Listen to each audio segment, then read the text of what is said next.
So thank you so much, Maria, for agreeing to be part of our conference. We're very honoured to have you here. Thank you for having me, and I'm at my usual nervous self, so I must be all right. Hi everybody, I'm getting like nostalgia pangs watching everyone's beautiful faces, and I haven't seen so many people for a long time, so thank you. I'm already like emotional.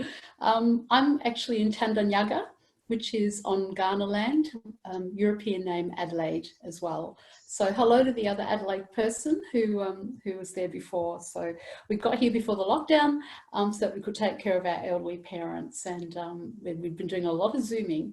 So first of all, thank you so much everyone, and I'm sorry if you've heard this before, but I'm doing a particular section of the research that I did with Sarah Lubovitz, and it does have major limitations, of course, and I'm always keen to know about work that's going to take whatever we did as limitations much further.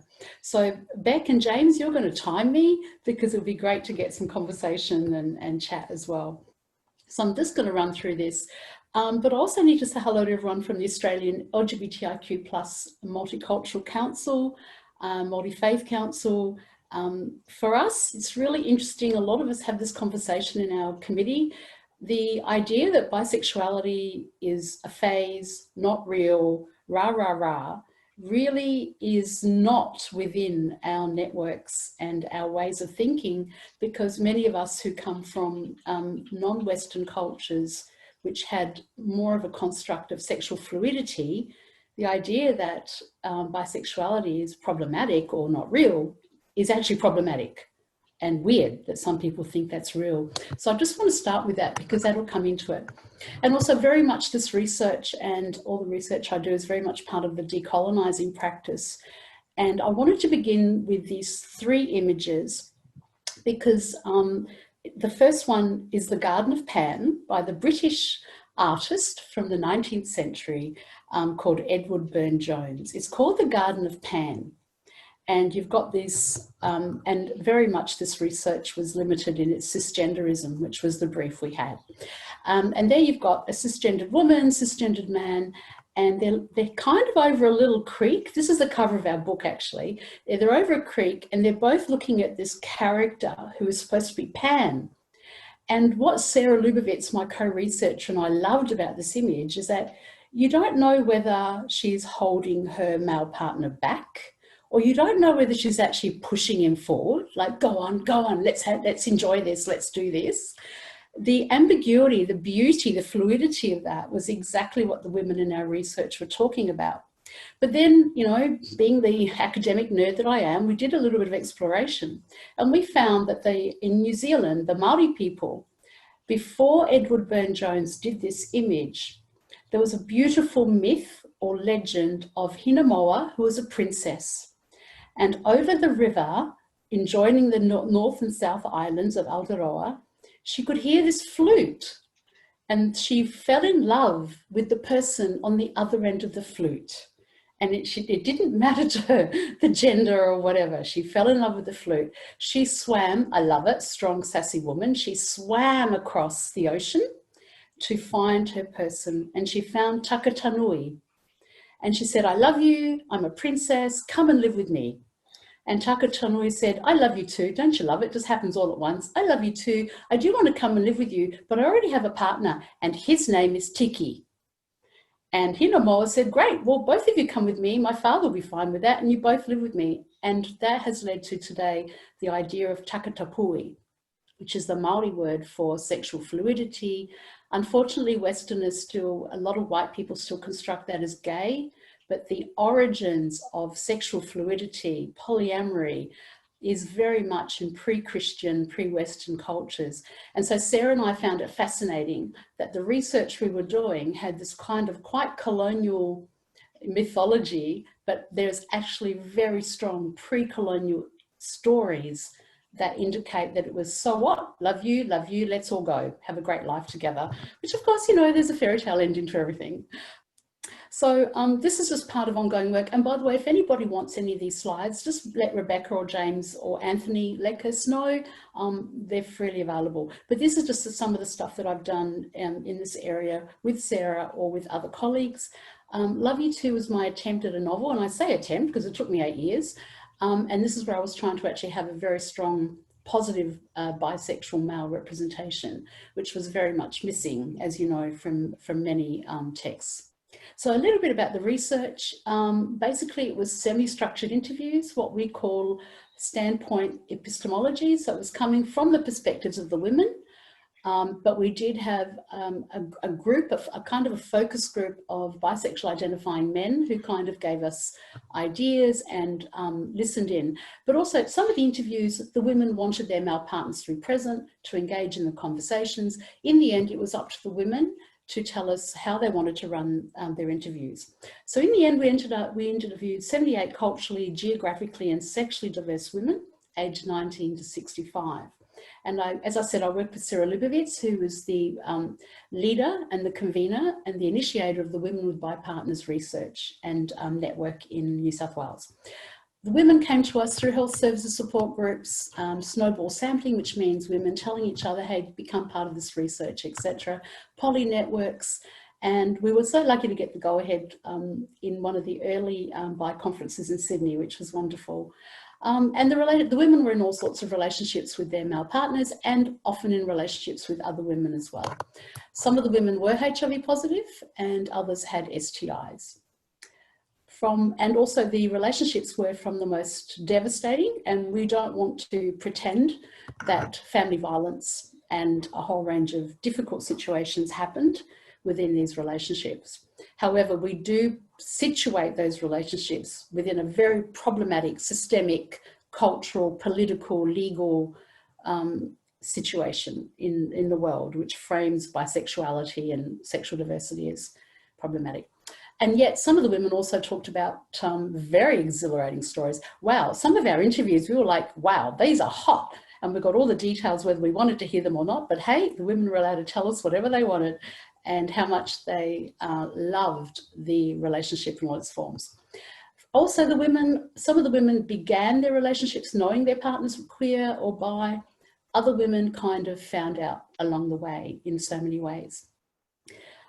This is just all the questions we asked. Don't you feel sorry for the people that are on the other end of our interviews? Maybe you were, I can't see you, so I don't know who you are. So we asked a whole range of questions, health services, you know, when did the partner disclose or reveal, when it was known. So I can't go into everything here. Media was a very important topic, accessing health services. So it's all in there, and different ways of doing a relationship. And a lot of women talked about designing a relationship, which was really great language, which was fun. Okay, so 3 things I do want to talk about today. And as I said, this is going to be very brief. Please let me know if you want any of these chapters or whatever. That's not an issue for me. And the book is available at Hares and Hyenas, as is Love You Too. So 3 things. We talked about mapping the landscape of the relationship. We found that in terms of sexual health, for many women, it was about, okay, negotiating rules. How are we going to do this relationship? And it was always easier for those women who had gone into a relationship knowing their partners were bi, queer, bi plus, and especially women who themselves were bi plus or poly, or in all sorts of consensual non-monogamous intimacies. So the idea that you negotiate a relationship around sexual health, around emotional and mental health is really important, which is in contrast to number 2. This is something that came through very strongly. And these, by the way, where you see the quote, these are quotes from women themselves. For a lot of women, they said the problem is that he's a man, not that he's bisexual. For a lot of women, it was the way their male, cisgendered male partners did their masculinity. So those men who did bi-misogyny is a term that we were using, and I think Julia Taylor or someone else is using the term beautifully, or has critiqued it, I'm not sure. But where these men were misogynist and had bought in to a heteronormative, heteropatriarchal construct of being a man, this is where problems were in relationships. So things around inequity or, you know, family violence, domestic violence, issues of like, well, I can do all of this, I can go out, I can spend the credit card on the great car, the great holiday, you stay home and take care of the kids. A lot of the women had some very basic, blatant issues around the misogyny and the patriarchal constructs that their men displayed and performed. Where the men showed and displayed what we came up with the term bimasculinities. Relationships were navigated beautifully. The women felt freed up to be themselves, explore, enjoy their sexualities. Everything was on a level of equity and affirmation. So very importantly in this research around sexual health, mental health, emotional health, we need to consider privilege and power. What was also really important, as I said, I'm kind of giving you fragments of the research, but what was also really important is that the number of women who identified that if their partners hadn't disclosed or if their partners were abusing them and their children, usually it was because their partners had not come out, or their partners were not made to feel confident and comfortable in their sexualities. And unfortunately that got played out and got, I wouldn't even use the word play, that got, the abuse was on his partner and the children. So I think this is a very important point to keep in mind. The framing of these relationships around sexual health navigation, negotiation is about patriarchy still. This is definitely not about blaming anyone's sexuality or anyone's sense of gender, but and gender expression. It's about what's the framing system that is still not shifting quickly enough, and that is heteropatriarchy. And it really came to play in these women's relationships. And one of the other women said, of course, the importance of negotiating sexual health issues. And that quote is not what they thought of their guys, but that quote was the stereotype, the myth that hung over them like a horror, that there was this constant stereotype, this constant myth. And yet the men who were contracting HIV or STIs, and if there had been women who were contracting sexual STIs, etc., usually it was usually men who had not disclosed, usually men who were not comfortable in identifying with their sexualities and exploring their sexualities and relationship diversity. It was usually men who unfortunately were framed by that heteropatriarchal, and yes, in some cultures, in some faiths, that was so much stronger. So whatever I'm saying here today, please keep in mind, this is not a blame thing. This is about what's going on in relationships. And while there is responsibility and accountability, of course, this is not about condoning, but what's important to understand, which I know everyone, I'm sure, understands in this beautiful group listening today, is that there's still this systemic framework that has to be addressed. And this is just an example of how there have been shifts. As I said, this is the framing vector around, specifically around sexual health. I know Anthony Lex has done an awesome presentation on relationship diversity and polyamory. So for a lot of women, it was about how do we get from this dominant construct of bisexual men, spreading disease, to the disruption of that dominant discourse. And I would recommend an interesting film called 24th Day, and also the work of bi-activist writer B.J. Epstein. Her work can be found in the Journal of Bisexuality. And she talks about mirrors and windows, that the media, social media, all sorts of texts are mirrors and windows. And unfortunately, and that can either be very positive or it can be very problematic. How do you see yourself if the media constantly represents particular images of you that are problematic? Also, it's a window. For some women, it was like, well, what do I see out there? What is possible out there? What don't I see out there in terms of the relationship and the sexual health negotiations I want to have with my partner? So again, being aware of media, being aware of texts and social media, etc., and how we need to keep disrupting those constant constructs around sexual health and relationship diversity. Okay, let's get into it. So sexual health from the women was not differentiated from emotional and mental health. Most of the women talked about sexual health, but talked about it within the context and alongside and interwoven with their emotionality, their mental health as well. And again, just reiterating A and B there, for those women who are experiencing bimisogyny, their ability to navigate and negotiate sexual health was very much tied down to being shut down or being repressed or being dismissed.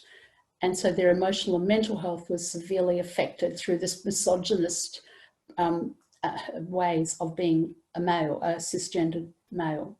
However, the other side, as I was saying, is for a lot of women, negotiating sexual health linked in connected to emotional mental health was very freed up, and they were able and felt like, yes, I can resist normative cisgendered femininity, I can explore, I can expand. We are living in a relationship of equity. Of course, stuff-ups happen, and I'll talk about that later. So the women's perspectives that Sarah and I worked with was from never wanting to be in another relationship with a bisexual man. Keep in mind A and B up there. 2, I never want to be in another relationship with a heterosexual male. And I think Rebecca and James remember when we were doing media around this, and most cisgendered male journalists really struggled with that. How could you not want to be in a relationship with a straight male? Okay, there you go. There's our evidence for what we're saying about this heteropatriarchal overkill, overframe that's in the way. So again, ultimately, the way men performed their masculinity rather than their bisexuality was a determining factor into whether women would stay with them, were satisfied, and were able to negotiate their sexual health in relation to how they were feeling emotionally and around their mental health. All right, one issue that was kind of interestingly problematic and not, well, that sounds right, can trust work? A lot of women talked about wanting to trust their partners in relation to safe sexual practices outside their relationship. So there were 2 types there. A lot of women talked about pre-disclosure. Some women found just trusted their guys and had no discussion of sexualities, no negotiation of sexual practices. We found, and the women told us, that was more likely to result in STIs, again, linked to emotional and mental health, very serious sometimes, mental health issues. And can I just say, and I can talk about this later if you like, but being researchers and activists, and Sarah in a relationship with a bisexual man, married to a bisexual man, some of these interviews were those kinds of interviews were very difficult and distressing. We had to debrief with each other. However, the other side were the beautiful interviews where women trusted their partners after post-disclosure. So these are women who trusted their partners because they'd had the negotiations, they'd had the discussions around sexual practice, they'd gone through their chronologies, their biographies of, how'd you feel, what'd you do, who was your first time, what should we do about this, where do we wear gloves, you on PrEP, etc. So, and they had a lot of examples of safe sexual practices already in place. So this is a very interesting issue around trust, that a lot of women wanted to trust partners and their partners wanted to trust them. But it could be either really problematic if women just assumed that the relationship was monogamous, or just assumed the men were practicing safer sex, compared to women who are basing their trust on the fact that, hey, we can talk about this. I know what he's up to. I know what he means. I know what he does. He knows all about me. He knows my history. And if something happens, we're going to be able to talk about it. If there's a mistake or a stuff up, we'll work it through. Okay, so there were 4 kinds of things that came through very strongly. And we kind of gave it these weird terms: new rules, no rules, blah. I can't even say it today, old rules or our rules. So the first one is where some women basically said, this is it. It doesn't matter if you're bi, plus, whatever. This relationship has to be monogamous. It's the only workable or desirable rule. So there was about a third of the women who just wanted monogamy. And many of them understood this was kind of heading into situations that could be problematic, but I'll address that a bit later. The second one, which was really beautiful, I'm not biased, was women, what they called new rules, a range of negotiations and design species to establish a whole range of non-monogamous boundaries, and what some of the women called operational strategies, the everydayness of this relationship. Sexual health, again, for most women was part of the everydayness of everything else in this relationship. Number 3 was quite interesting. To what extent were the rules equitable, or were there separate regulations for each partner? And again, here comes this dilemma, because in some relationships, those based in a misogynist or patriarchal construct, that men would often want certain rules for themselves and not for their partners. So they could have other partners, but their women weren't allowed to, etc. The use of the credit card, the use of all of those things, who could go on holiday with who. However, sometimes the women said, look, you know, he can do what he wants, but this is how I do my life. This is what I want. This is what matters to me. So that was equitable. And that was, those things were constantly being negotiated. Now, number 4 is really important because I don't want these 3, Sarah and I found, we don't want those 3 to just look like they're fixed. This is it. Once you've made your rule up, you stick with it. The women talked about, as the relationship developed, as trust and life was great. And remember, a lot of these women had gone into very queer relationships. They were queer themselves, poly themselves. So a lot of this stuff was like just part and parcel of what they did. But for some of the women, it was about, okay, how do we revisit? How do we redesign? How do we renovate? It sounds like I'm someone from the block. How do you renovate your relationship to deal with the ongoing shifts in life?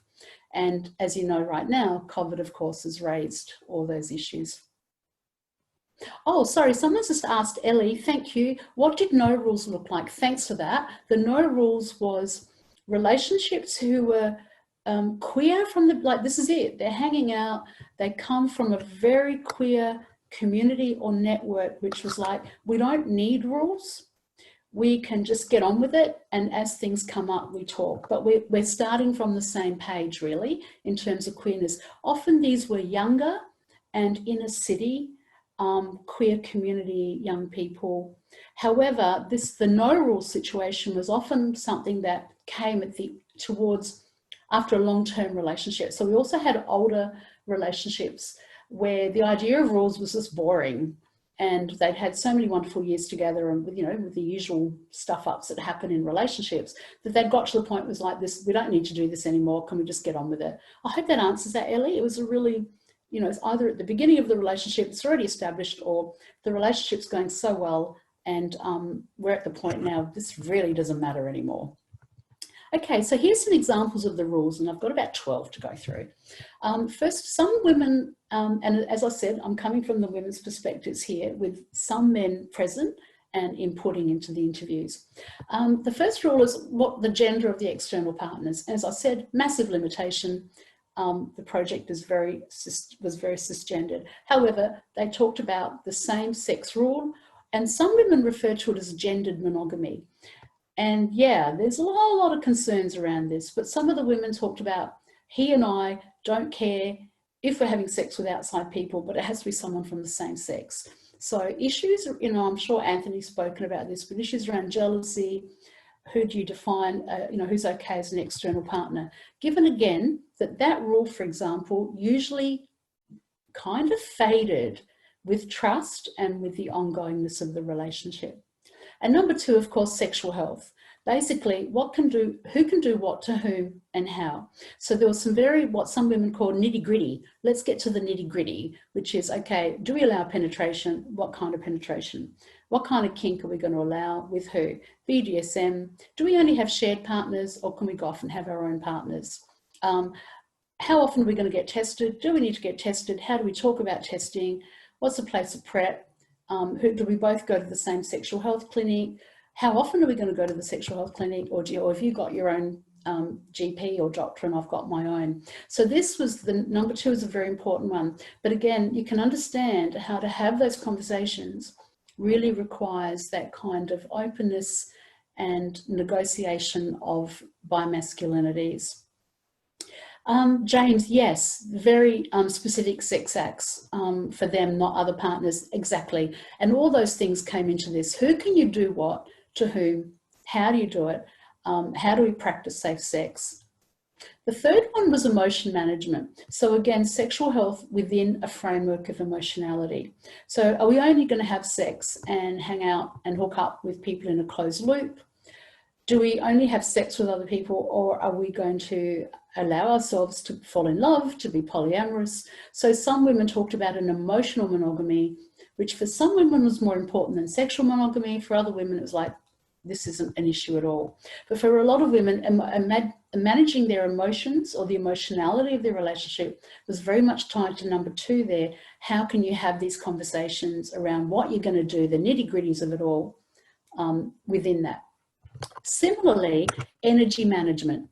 So this is your everydayness. So again, sexual health worked out, discussed, designed within this broader concept of, you know, time, place, space management. compartmentalisation, parenting, home duties, work career demands, economic financial resourcing, sexual energy. A lot of women were very adamant and said things like, he can do whatever he wants with whoever he wants, but if he's not there to satisfy me, forget it. He's better, you know, get his energy sorted. Who gets the best of him? So awesome things like that. And also not having outside partners or having multiple partners if the relationship, the women said, if it's going through its problems, if there's illness, if the children demand extra care for something, or someone's lost their job. You can just imagine this right now. Can't imagine, we all know, coming in with COVID. So again, reiterating, energy management was very important, and emotional management to negotiating and discussing sexual health. This was an interesting one, and this is that thing you were talking about, the no rules, Ellie. So some women said, don't ask, don't tell, I don't want to know, off you go, do your thing, but, you know, come home and be you and be loving, and let's have great sex and take care of the kids. Other relationships said, oh, nah, we want to know, we want the porn version of what's going on between us. Hopefully there are other partners who are okay with that too. Emotional preparation, I want to know who you're going to see, when you're going to see them. I need to be emotionally prepared for that. So too much information. Sometimes this is that longer term relationships where often the women said, oh, I don't really need to know anymore. Okay, fine, TMI, go away. Let's just have fun and be healthy and happy. The sacred bed rule was interesting too. So women often said there are rules around sacred space, whether it's not at our home, only at our home, we've got a particular room for our other partners, all these kinds of sacred space rules. Interestingly, this is one rule that often kind of became less important as the relationship kind of trialed things and kept moving on and being. So yeah, James, the idea of this is not, you know, not in our bed, you know, find another bed or go away, go somewhere else, those kinds of things. And I'm kind of like mimicking some of the women who are so blunt and awesome and powerful when they talked about this. Number 7, now Sarah and I really love this one too. A lot of women were very adamant, and, you know, hey, feminism for me, but not TERF. Informing the partners. A lot of women were not happy and negotiated that their male partners could not have sex with anyone else, and they didn't care whether it was another guy, trans, or another woman, if that other partner wasn't aware that this was going on. They were not going to be complicit or accomplices in hurting other women or being part of the cheating towards another person. So some women were very adamant, and that also meant for them that their sexual health could be much more easily navigated if they knew that the male partners, other partners, were aware of what was happening, because then everyone could navigate and negotiate sexual health. So I keep going back to that as well. And number 8, do we only have shared partners? Do we have our own separate partners? When and where? For some women, it was like, look, he travels a lot. If he goes away, I don't care what he needs to do. I don't need to be there. But in this city, in our space, in our town, and for a lot of women living in regional areas, this was really important. Where are you going to go to have sex? Because right here, right now in this town, with the church or my teaching position or my standing in the community, you know, we've got to navigate. So those kinds of things were very complex. And number 9, rules for socialising together. Yeah, Shana, and we can talk about it a bit later, but in the rural areas, this was it was much more difficult because of the localization. And thanks, Anthony. Yeah, solidarity. I love that. And I must say the women spoke very much in terms of very feminist, but again, these are women who were empowered, women who felt very strongly about their sexualities, their equity, and really strongly, which is so refreshing when I see how some cis women treat other cis women, but so refreshing to see these women going, no way, I'm in solidarity. And it would get to the point where some of these women would actually want to call, want to chat, have a cuppa, hang out with if it was another woman in the relationship, and often if it was another guy as well. especially if another male partner had a female partner. For women, this was something very interesting, important. Number 9, rules for socializing together. So simple things like, okay, we're going to this party, we're going to this hookup, we're going here. Do we arrive together and leave together, or are there going to be certain codes we sort out to know that we're going to be leaving apart and with different people, and what that's going to look like?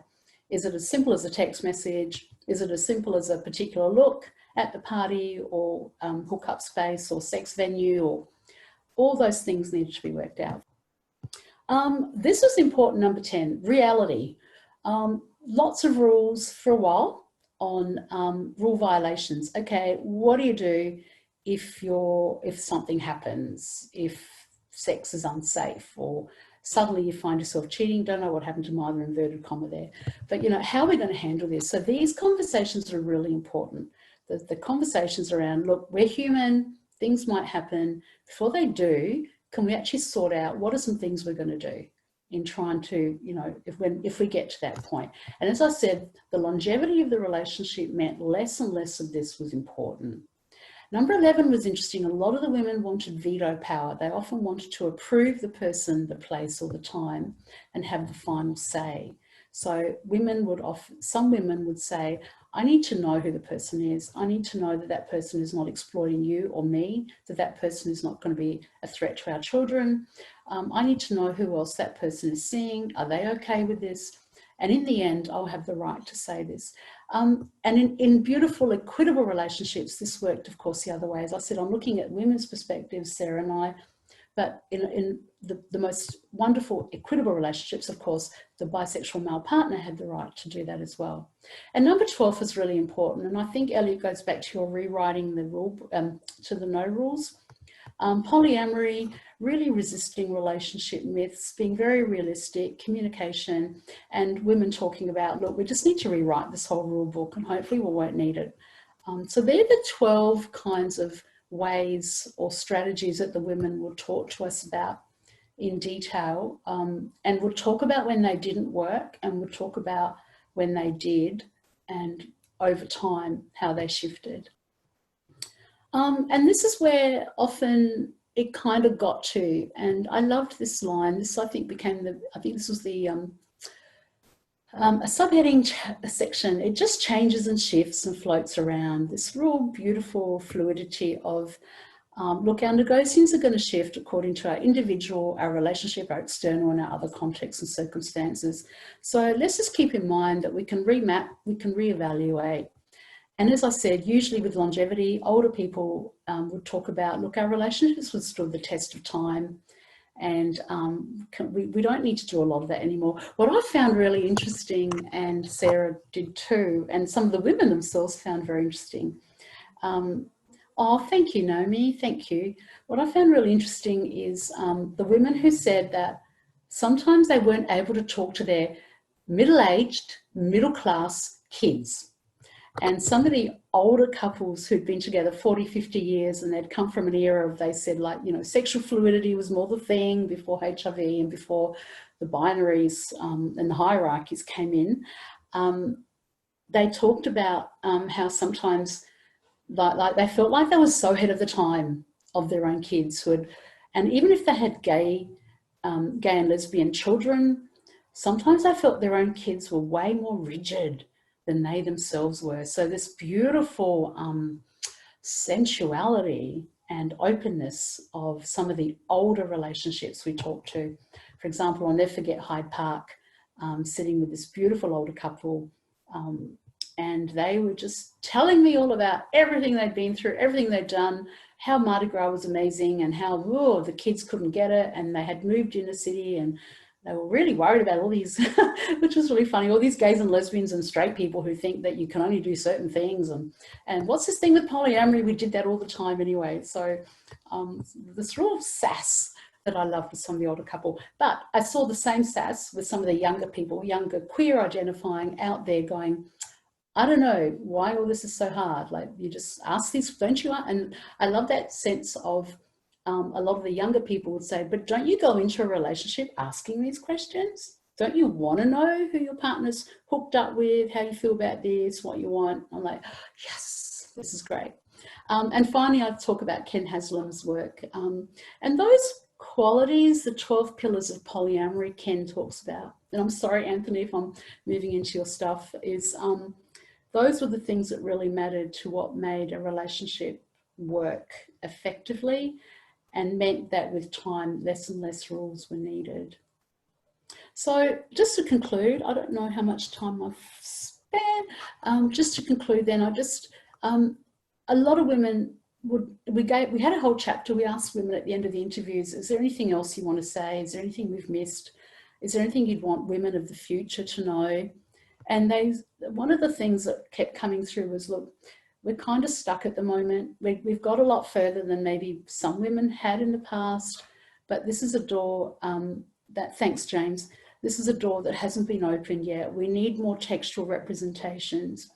And we need more language, like girl fags, you know, this heteronormative patriarchal thing that it's girl on girl action for the blokes. Like a lot of women were going, hey, I like boy on boy action. I'm glad my partner's bi. I love being part of this.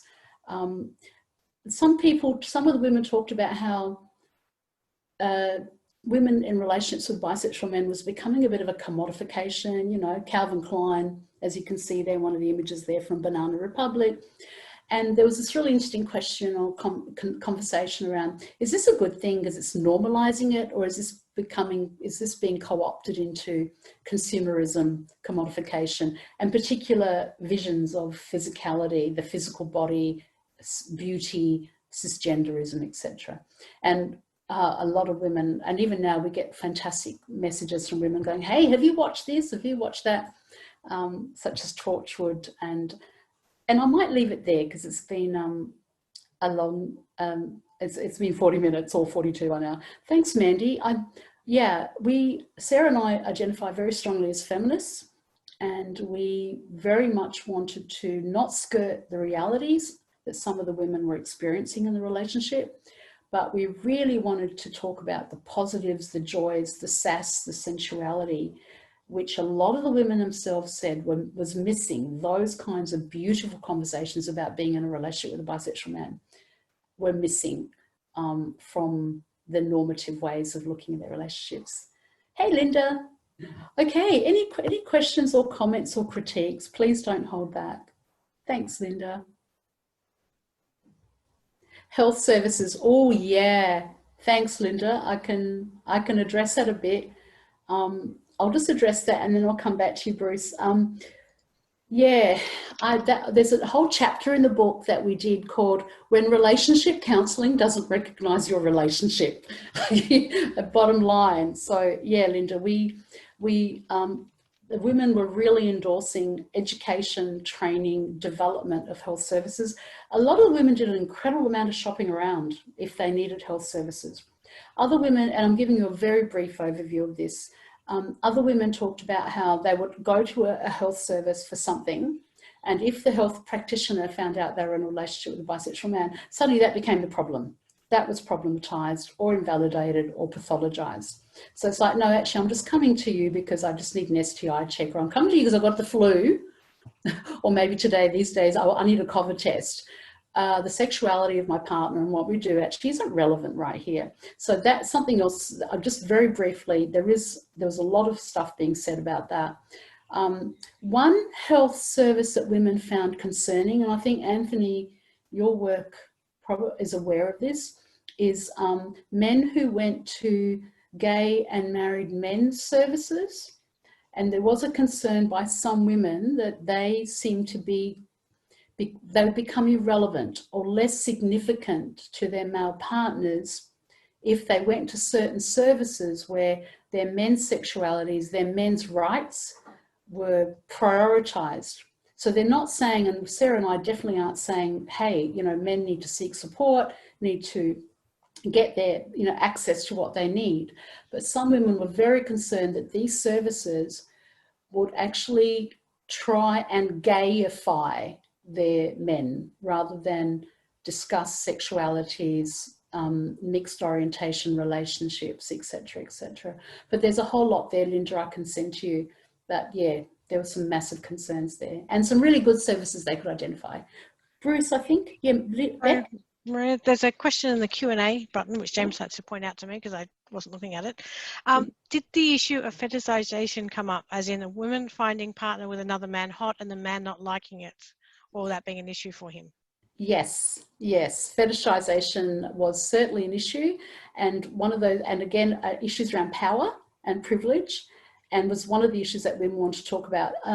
Again, I'm not sure if I've heard you correctly, but if those men were buying into a heteropatriarchal idea of who their female partners are going to have sex with, women found themselves being fetishized, or sometimes the women themselves being coercive about what they wanted. They wanted to be present, they wanted to see what their guys were doing, they wanted to be part of it. All those things came through, and it kept coming down to discussion, negotiation, the power dynamics within a relationship, but also the power dynamics in their social networks, their poly networks, and then the broader societal expectations and assumptions. We found a lot of strong bi-identifying women who would not buy into heteropatriarchal norms around who they're there to service or who they're there to be on display for. Very much about empowerment and equity and conversation on the same page. But unfortunately, those women who are more aligned with traditional femininities, traditional hetero femininities, were less likely to feel powerful or able to negotiate that. So Ellie had a question, I think it was the next one. What do you think this research means for STI/HIV health promotion about PrEP, HIV testing and art? Yeah, I think when I look at when I look at Thorn Harbour Health, when I look at a lot of our services, the language, first of all, really has to shift. We're still, even terms like LGBTIQ, the acronym, you know, it's no point having that acronym if people are being subsumed into only lesbian and gay. I think talking about sexual diversity, talking about sexual fluidity, talking about gender diversity and gender diverse expressions of gender, intersex, etc. The way that we talk about STI and sexual health really needs to expand, and really needs to, if I can use that term, decolonize, and have an understanding, which is, especially around some of our queer people of colour, I know through AGMC, have an understanding that they're, rather than this assumption that everything is problematized or negative or not talked about, have an understanding that many people are coming from cultures where sexual fluidity was the norm, and that got stamped out by colonization. We now have, I'm finding with AGMC, we've got growing cohorts of younger people, younger queer people of colour, who are really trying to reclaim and go back and get beyond. So I think sexual health services really need to expand their language, need to find culturally appropriate ways of using language without saying gay, lesbian, bi, and also provide more services for women. A lot of women said there weren't specific services for them to go in and talk about their sexual health without feeling invalidated, pathologized, or their partners being demonized. And Ellie, that's a really interesting point. I'm probably going to go over time, but a really interesting point was even those women whose partners had contracted an STI and were HIV positive, and even those women who had contracted an STI themselves or were HIV positive themselves because of their partners, very interestingly, whatever they went through, about a third of those women stayed with their partners because they loved their partners and they understood that the problematics were this broader society that hadn't allowed their partners to come out earlier, hadn't allowed these conversations to be part of relationships, and were really wondering why health services weren't addressing this, so that when they went in to talk around these issues, this stuff could have been talked about before situations happen. So it was very interesting hearing some of these women saying, yeah, he pisses me off, this happened, it broke my heart, but you know what, I can swear, can't I bet? There's a fucking big issue out there that is not being addressed. And where are the services, and where's the stuff out there so that my partner could have felt better? That came in especially with religion as well. One of the chapter headings was the priest said he should marry me and then he'd go straight. So you've got a whole lot of other issues there. which of course led to, you know, the down low for their male partners, and led to sexual health services there. Ellie, I don't know if I've answered that, but I can send you stuff that's got much more detail from the book. That's not a problem. There's a question from James, which is, what kind of experiences your interviewees shared with you regarding reactions from other women in the families and friend circles? Yeah. They called that the hetero world, where it was, and often in culturally diverse spaces. What will his mum say? And what will my sister say? And how do I do this without affecting my girlfriend, you know, my relationships with my friends? And often these really interesting paradoxes where women talked about their beautiful women, you know, cisgendered women's friendship networks, and the women would go, wow, your husband's gorgeous, he's the best, mine's not like that, he does the other, you know, these kinds of narratives. And a lot of the women feeling like, you know what, and if I told you he was bi and he has, you know, other partners, you would hate him. So this real feeling of a lot of their partners were seen as very beautiful, very loving, very amazing, great dads. And then there was this real stuck moment of going, yeah, because you assume he's straight and he's not. And if I told you that, all that stuff you just keep telling me about how awesome he is would go out the window. So the women were constantly navigating what they called the hetero world. But can I say, the women also talked about the homo world. What it was like being a woman, a cisgendered, sometimes straight woman, out and about in queer communities, specifically sometimes around gay men, and gay men who are partners of, or wanted to be partners of their husbands or partners, and the abuse and insensitivity of comments that were often made, and you don't belong here, why is she here? Or yeah, that was very difficult. There's a question from someone else. The name is truncated, so I'm very sorry to not be able to know exactly who it is.